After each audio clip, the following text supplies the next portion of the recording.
Hey guys, today we're going to talk about the most asked questions on the internet about the FRM qualification. Let's jump into it.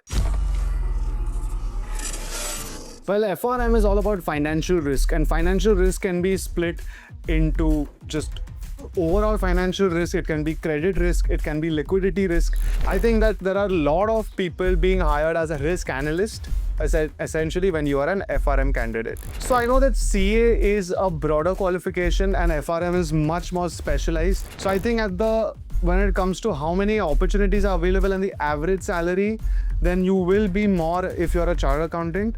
But FRM also has starting salary packages which go from 6 to 10 lakhs depending on you as the candidate, which company you've interviewed in.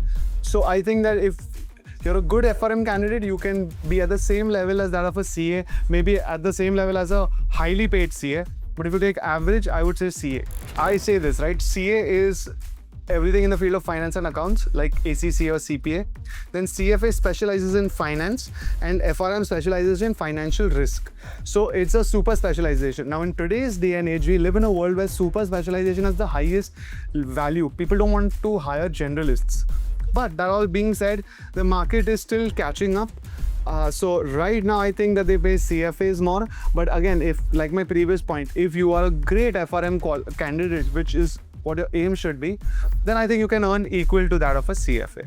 So when you are a fresher, it can start anywhere from 4 to 10 lakhs depending on where you go. I've seen a lot of people get between that 6 to 10 lakh bracket, but if I average it further, it can be a 4 to 10 lakh. I've seen people get hired in companies like Goldman Sachs with only an FRM, and then they build their career from there. Currently, somebody we know who is a vice president of National Stock Exchange for products. He's an CFA plus FRM. I'm sure that his salary is what any of us would aspire to become. So I think FRM, you can start off with a normal salary like a CA, but then the rest is basis your performance. So guys, I hope you enjoyed this video, found some value in it. If you did, give us a thumbs up. And as always, if there's anything else you'd like us to create videos on, leave it in the comments down below.